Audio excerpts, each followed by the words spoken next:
It's been busy, and with the fan week and all the events we have going on the front end, it feels like a full month. But again, what better place to be if you love tennis? This is the center of it all, so it's couldn't be better. Well, explain to everybody what it means to be the director of player relations here.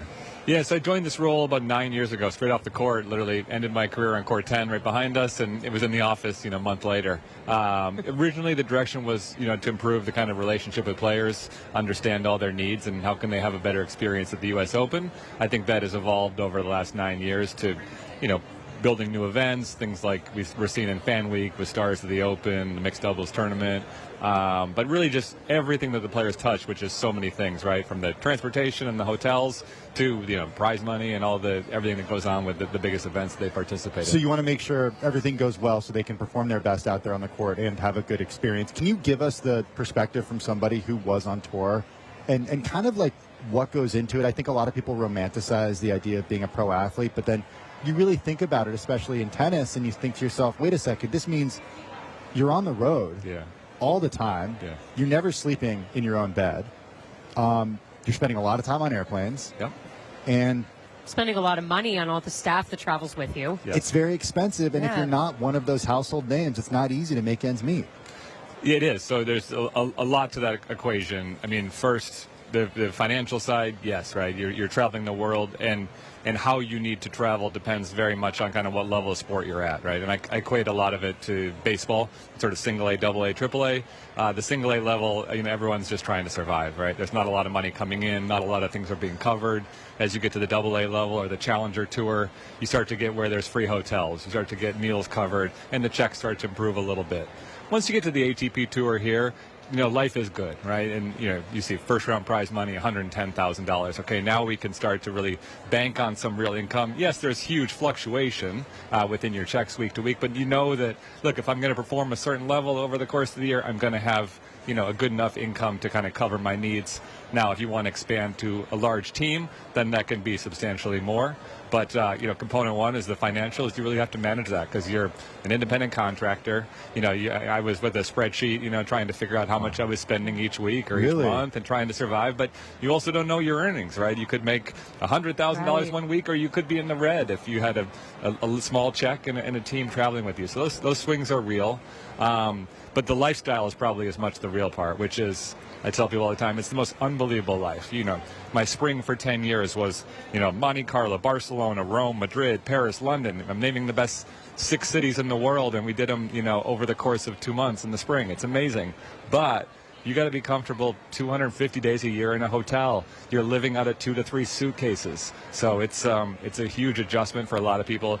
If you like the comforts of your own home, this may not be the best career for you, but it is a fascinating experience to see the world. You get backstage passes to see all the best stuff that these cities have to offer. So it's a pretty wonderful experience at all the same time. I can only imagine. I mean, I'm thinking back to when you just said Monte Carlo there. This might have been my peak tennis viewing experience when I study abroad semester. I met up with my mixed doubles partner in Monte Carlo, and we went to see the semifinals of the 2015 tournament. Djokovic, Nadal playing each other right there. I mean, this was just...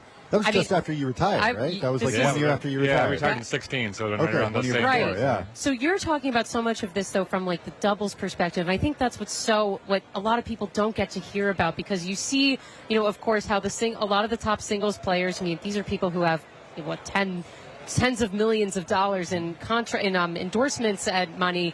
How much of that equation is happening on the doubles side? Are Nike and all these other sponsors, are they paying doubles players that much to wear their kits? No, I would say on the doubles side, roughly 75% of your earnings are coming from on-court, right?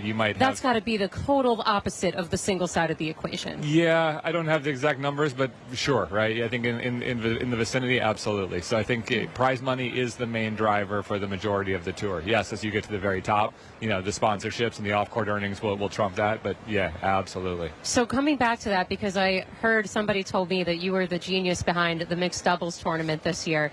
I would think a lot of you then would want to have this, big prize pool, fivefold what it was in the previous year, have the real doubles players get access to that. Yeah. No, this was a tough one, right? And I obviously received a lot of phone calls from close friends on tour. That again, this was an event that, given the way that we built it up, the majority of them weren't going to be able to play in it. And we had those discussions.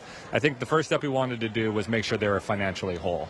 So what we did with our increases this year, we took our regular scheduled increases in doubles, which were substantial. Then we took all of the money from mixed doubles from last year that was won by doubles players and put that in on top of the other increases. So I think a lot of the doubles rounds this year were up 30% from last year. So there was huge earnings for the doubles side.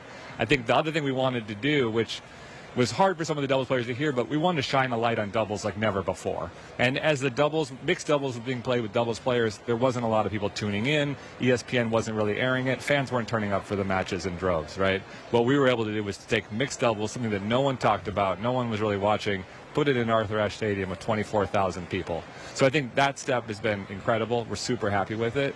Where we go forward now is to have a lot of conversations and say, okay, what's next, right? How do we grow this to make this something bigger? Do we want to adjust the dates? Do we want to adjust the format? Do we adjust the entry policies? And that'll be, the next couple months of analysis. But for step one, I think it was a big success.